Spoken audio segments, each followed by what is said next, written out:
Assalamualaikum warahmatullahi wabarakatuh. Bismillahirrahmanirrahim. Alhamdulillahirabbil alamin. Wassalatu wassalamu ala asrofil anbiya wal mursalin wa ala alihi wa ashabihi ajmain. Amma ba'du. Ibu-ibu, bapak-bapak, keluarga besar RT 02 yang saya hormati, terkhusus Ibu Lurah Karangasem dan para sesepuh bini sepuh RW 6, RT 1 dan RT 3 yang saya hormati. Puji dan syukur alhamdulillah kita panjatkan kepada Allah Subhanahu wa taala, Tuhan Yang Maha Esa. Pada malam hari ini kita dapat bersilaturahmi dalam rangka halal bihalal keluarga besar RT 02 Kelurahan Karangasem. Semoga kita senantiasa diberikan kesehatan, diberikan umur yang panjang, dan diberikan rezeki yang barokah. Bapak Ibu, tadi Ibu Nuraini Supriyati menyampaikan dua ayat, yaitu Quran Surat Ali Imran ayat 133 dan 134.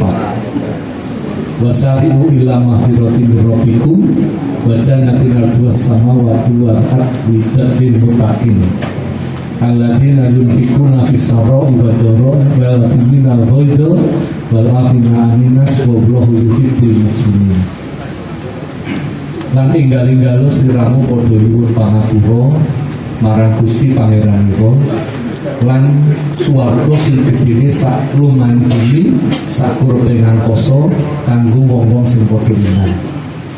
Sapa sing wong padha iman ku yaiku siji wong-wong sing gelem marinake sak perangan bandane ana ing wektu longgar lan wektu kepepet.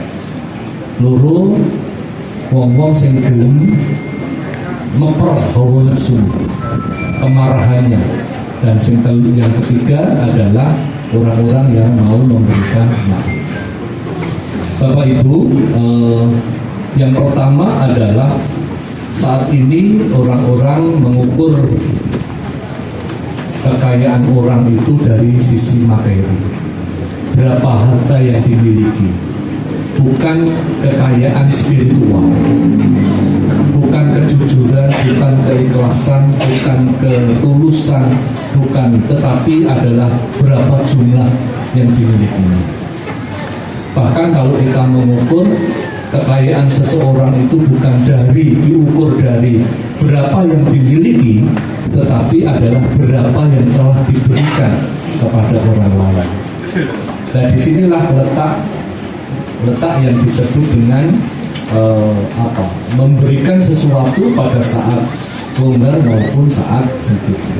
Bukan berapa yang dimiliki, tapi berapa yang sudah diberikan kepada orang lain. Satu contoh, ketika Bill Gates itu seorang terkaya di Amerika, miliarder di Amerika, kemudian dia datang ke sebuah negara bagian di Amerika yang di situ ada banyak orang kulit hitam. Kemudian Bill Gates itu membaca sebuah koran terbitan harian di Amerika, dan ternyata dia tidak membawa uang receh untuk membayar koran itu. Sedangkan uang yang nominalnya lebih tinggi tidak bisa secara ikhlas akan diberikan kepada penjual koran itu. Padahal penjual koran itu adalah anak kecil dan kemudian diketahui adalah yatim. Maka ketika itu si anak kecil mengatakan, bawa saja, silakan bawa saja. Maka Bill Gates itu membawa koran itu, dan ternyata koran itu mengilhami sebuah usaha Bill Gates yang kemudian menjadi kaya raya, bahkan miliarder di dunia itu. Sekian tahun berikutnya Bill Gates datang ke kota itu dan mencari anak itu, dan kemudian anak itu menjadi remaja. Bill Gates bertanya, apakah Anda masih ingat saya? Anak itu mengatakan, masih ingat. Anda yang saya beri koran waktu itu. Kemudian Bill Gates mengatakan, saya akan membalas budi baikmu yang waktu itu memberi koran kepada saya. Kamu sekarang minta apa? Maka jawab anak itu,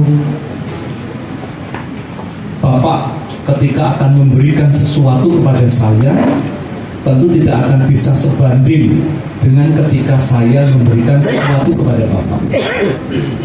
Bapak memberikan sesuatu kepada saya itu ketika Bapak sudah kaya. Sedangkan waktu saya memberikan sesuatu kepada Bapak, saya adalah orang miskin. Luar biasa. Artinya apa?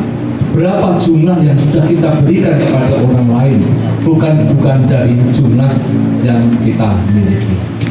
Bapak-bapak, ibu-ibu yang saya hormati, yang kedua adalah sebuah contoh orang yang terkaya juga di sebuah pemilik perusahaan Google. Dia mengatakan bahwa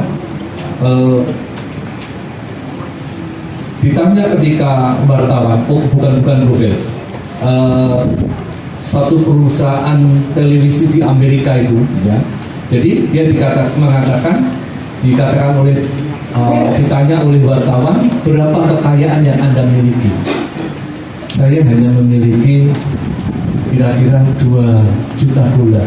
Loh, bukannya kekayaan Bapak banyak sekali? Iya, yang saya miliki hanya 2 juta dolar. Anak Bapak berapa? Anak saya, wartawan tahu kalau anaknya 7, tetapi dia mengatakan anak saya hanya 2. Bukannya anak Bapak 7? Iya, anak saya 7, tetapi saya hanya memiliki 2. Setelah ditanya, didorong-dorong lagi, kenapa dia mengatakan bahwa yang saya miliki hanya 2 juta dolar? Maka ternyata hanya baru 2 juta dolar itu yang diberikan kepada orang miskin. Sedangkan kekayaan yang sekian banyak itu bukan menjadi miliknya. Yang menjadi miliknya hanya 2 juta yang sudah diberikan kepada orang miskin. Yang kedua tadi dikatakan bahwa anaknya 7, tetapi yang mau mendoakan saya itu hanya 2. Itulah kekayaan saya. Sedangkan yang 5 itu bukan kekayaan saya. Oleh sebab itu Bapak Ibu, sekarang kita mulai mengukur diri kita. Ya, sejauh mana, seberapa besar ya yang kita miliki ini kita gunakan untuk kesejahteraan orang lain.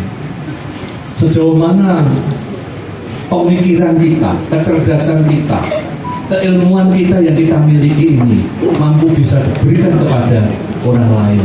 Sejauh mana kemampuan ini yang kita miliki ini bisa digunakan untuk memberdayakan orang lain. Dan itulah menjadi tabungan kita. Bapak, ibu-ibu yang saya hormati, kok ada yang meneteskan air mata? Sekarang cerita aja dari Bapak Ibu, di bulan Lebaran seperti ini, itu banyak pembantu yang tidak pulang. Alasannya macam-macam aja, tetapi intinya adalah meminta tambahan gaji. Ya, biasanya begitu. Dan pembantu ini tahu rahasia nyonya itu, sehingga dia dengan sewenang-wenang minta tambahan gaji. Nyonya, saya minta tambahan gaji. Apa alasannya kamu minta tambahan gaji? Saya masak lebih enak daripada masakan nyonya. Siapa yang bilang begitu? Tuhan. Mulai. Apa alasan lain? Alasan lain, saya membersihkan rumah ini lebih bersih daripada nyonya. Siapa yang bilang begitu? Tuhan. Terus apa lagi? Saya diranjang itu lebih hebat daripada nyonya. Wow, nyonyanya kemudian bawa pisau untuk mau ya, pokoknya siapa yang bilang begitu? Yang bilang begitu Pak Amir, tetangga sebelah. Berarti, ya kalau begitu kamu minta berapa?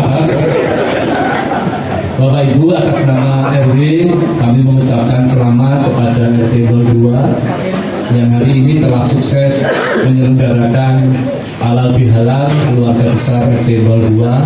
Dan tentu selama kita berinteraksi selama 1 tahun bahkan lebih, kita tentu ada kesalahan-kesalahan yang tentu kalau sengaja sih enggak ya, tapi tidak sengaja kemudian menyakiti, kemudian melukai, kemudian juga menyinggung Bapak Ibu semuanya, atas nama RW kami mengucapkan mohon maaf yang sebesar-besarnya, terutama di dalam memberikan pelayanan administratif terhadap kepentingan Bapak Ibu semuanya, dan tentu boleh esok juga bengi turu ya, siang ora-ono itu ya.